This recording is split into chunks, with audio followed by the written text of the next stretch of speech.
Namhlanje sebeyangithanda wena onyanyayo fokofo ngeke ngize ngizwe ngempatha mina gcwala ngakufakela nangu sikesi namhlanje ngizothinta lolu daba lolu oluthinta ubaba uDlamini nangalo yaya owagwetshelwa waboshwa wagwetshwa ngecala le rape yena athi akalenzanga khona into engangayincoma ngelinye ilanga ngangincoma i-social media ukuthi social media iyakwazi ukwenza abantu ukuthi babe yizwi elikwaziyo ukufika emphakathini ngokusheshsha. Masikhuluma iqiniso nje i-social media kahle kahle even into zamamash ikwazile ukuzi-eliminate because abantu sebeyakwazi ukuhlangana la bakhulume ngazwi linye bafake pressure bavala ukuvalekayo la ku social media.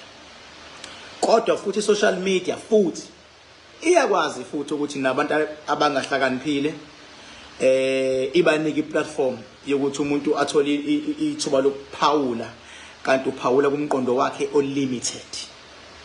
Social media futhi uyakwazi ukuthi ukulwele ngoba ngampela uyi victim nangampela futhi ukuthola ubulungiswa.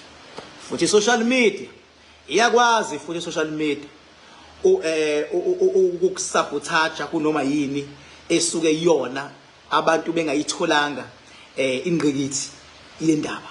Reason why kukhona umuntu ofana noKimbhaka la social media ukuthi uma sekukhulunyiwe ngento mina ngifike sengizokhuluma ngaliyo nto kwenye ilevel. Ukhumbuleke ukuthi umsebenzi wami ukusebenza inkinga zomuntu eziqhamuka ngendlela ezahlukahlukene. Ngeke ubelieve ukuthi la ku social media kusekhona abantu abazidomu ababelievela ukuthi umuntu mayigula ingoba kusuke kufanele alashwe ngokwamakhambi. La ku social media bakhona abazidomu abazi ukuthi omunye umuntu bengabe gula kufuneka aye esibhedlela. Yethi ngenjalo akubona bonke abantu abagulayo ekumele baye esibhedlela. Akubona bonke abantu abagulayo ekumele balashwe ngamakhambi. Akubona bonke abantu abanenkinga ekumele kuze ngene egodlweni bahlolwe ukuthi yini inkinga. Isibonelo nje khona umuntu ongagula ngavuke endlini kanti akanalutho kodwa umzimba uvuma lutho ngoba yini indaba ngoba imali ayikho. Uma uzomusa esibhedlela usahambisa yona le mali engekho lapho ukugula kwakhe awumsizi.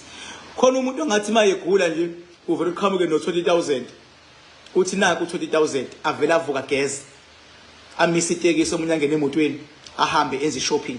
Khona abantu abaguliswa ukuthi banama responsibilities yet they can't hang those responsibilities abanazo.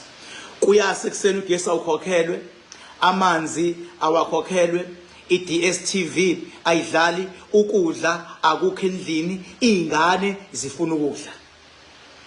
Iqala ingqondime once umzimba ukontrolwa umqondo. Once umqondo wafeyila then umzimba including ni system ayikwazi ukuoperate properly. Once kwane disturbance ku operation ye system automatically umuntu is going to feel liyonto. Okusho ukuthi bengabe ukuthi ula umqondo wakho is very limited ucathi makulashwa kulashwa ngemithi cha. Sometimes umuntu kumtshela ukuthi mfowethu lalela vuka uyithathe lapho ukhona. Lento ocabanga ukuthi yiyo akuyona. Ndoba ufuna ukuyibulala ungayithathi leyo ntambo uyibulale ngoba ukuyibulala kusho ukuthi uzithwebula wena yourself. And ima uzithwebula wena yourself awuqedile ngoba uzoshona wena kodwa usezobuya wena sewulanda izingane zakho.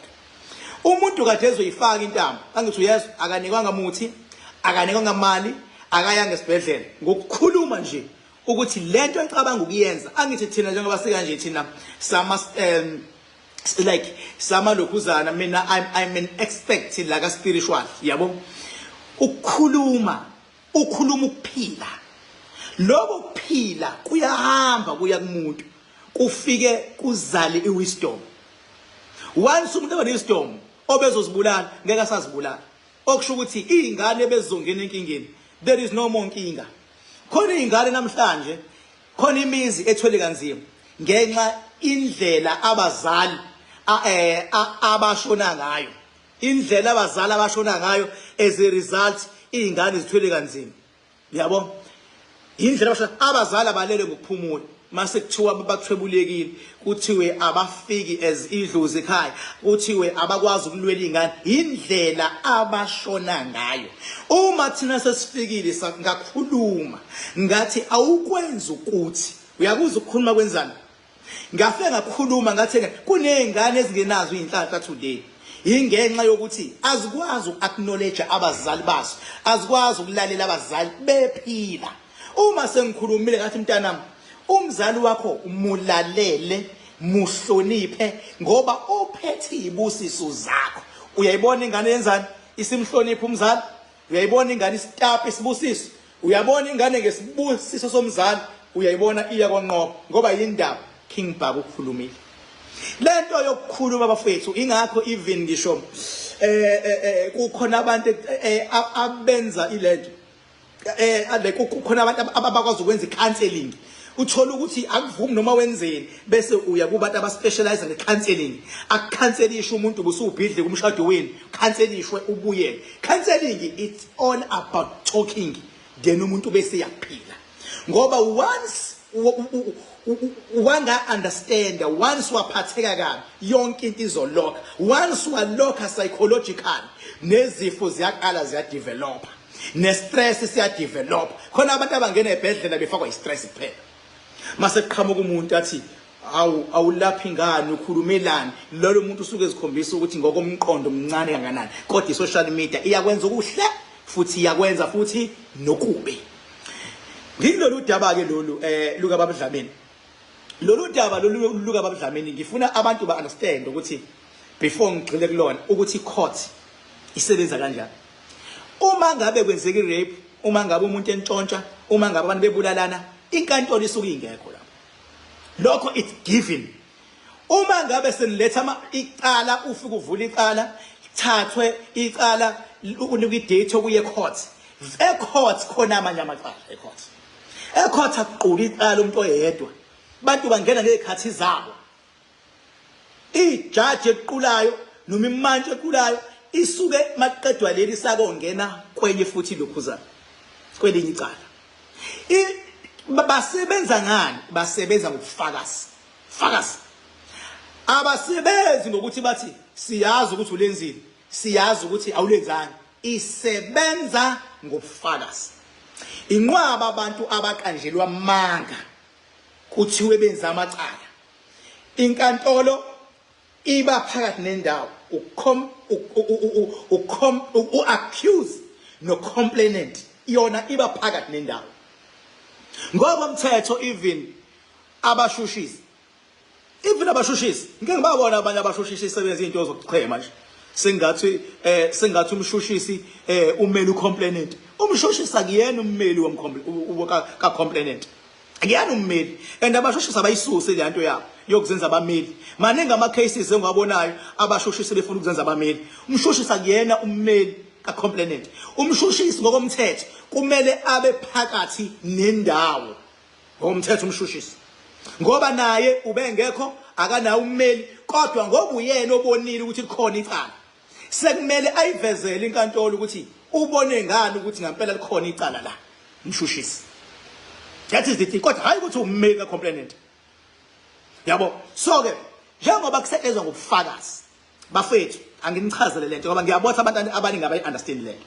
Kuyenzeka mfethu uboshwe icala ungalenzanga ingoba ubufakazi obufunwa inkantolo buyahlangana and buyalinkana buze benzele sense yokuthi wena wenzile. Honesty ungenzanga lutho.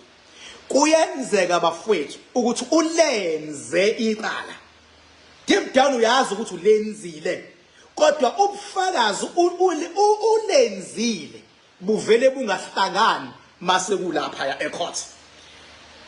Bethi bayalalela ethi uyalalela uma yilord abuhlangana ufakazi afike ummeli abhibhidle umshushisi naye athi uza uyayichaza uyabona uyayichaza kucaca ukuthi naye khona imdide khona ayihlangani bese umuntu eyaphosa ubufakazi abuhlangani.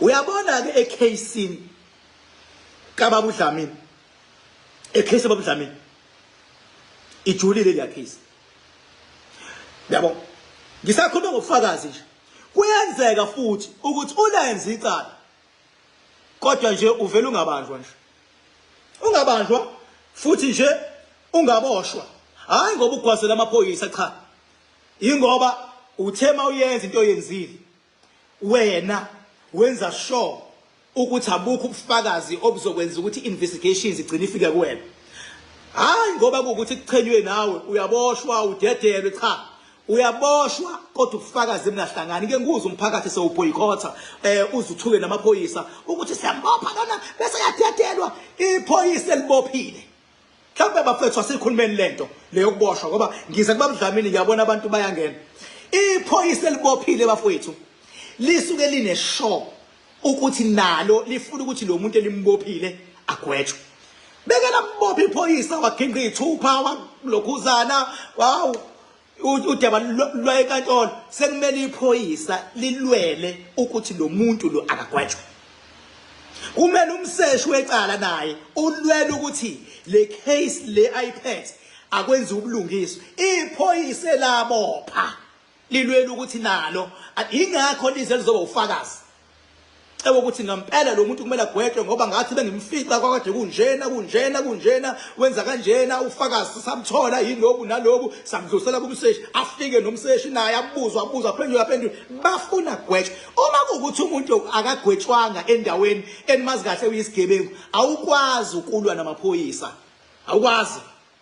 awukwazi baba ukulwa nawe uthi hayi uboshiwe waye wesivili waye Mangaunge waye kuphi awukwazi ukulwa namaphoyisa into ededela umuntu inkantolo inkantolo isuka isebenza ngokufakaza alright kumele wenze njani wena kumele uqinisekise ukuthi umumeli ozokumela qinile ukhakhayi bakhona abameli lithambile ukhakhayi kubona nqwaba futhi nje angikhona bakhona futhi abameli abakhokhelekayo nje akhokhele nje ukuthi icala lakho nje avele nje alenze libe umbhedo akhokhele nje ummeli yenze ikhonto njalo but hayi bonke kodwa bakhona abagangile funa abantu uthola ummeli enizozwana imali ummeli angakusoli okumele ukuthi ngathi uzoba nenkinga yokumkhokhela leya mali nje ayibe free phakathi kwakho nommeli ibani free nje naye azibone ukuthi benawo uphephile unless me volunteer ukuthi uzokulwela lo case because uzokhona ngoba i-public case ngoba i-public noma i-case yaka Raf izothi mayisiwinile masimali yahlukaniswa ngoba i-public case i-public uyazi ukuthi uzobenefita ngani kodwa nje ummeli mamqashile ningabi nayo i-issue yemali ngiyanicela bafowethu ngabunani ummeli beke wakusola kancane ukuthi ngathi ba umkhokhela unenkinga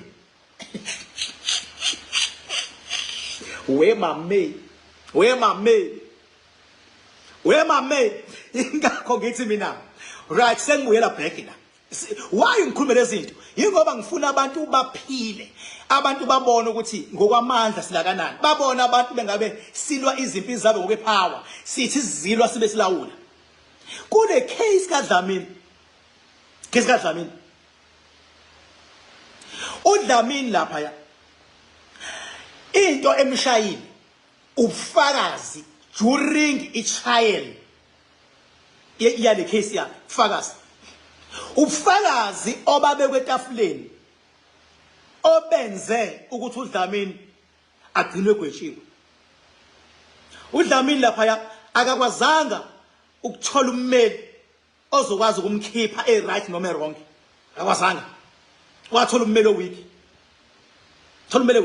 kanti laba oba complain bonke ubufakazi abafuneka babuletha inkantolo yabona ubufakazi ngale ubufakazi obulethwe yilaba ngale defense kalo ehlulekalayo ukummela i-defense kalo ingakhe lapha uDlamini fakazi bala lapha so abantu lento kaDlamini ijule kakhulu abangayithathi light show mina ukungibaba abangayithathi light jule lento leyo icase nje anixoxe ngokomoya ukuthi ubesonta uyabona ubehlala endlini ubehlonipha manje ngimtshele mina ngangimtshela umuntu funda umkali ngokuthi uyahlonipha. Uma understand igebengu, yebaba, igebengu zihlonipha kakhulu.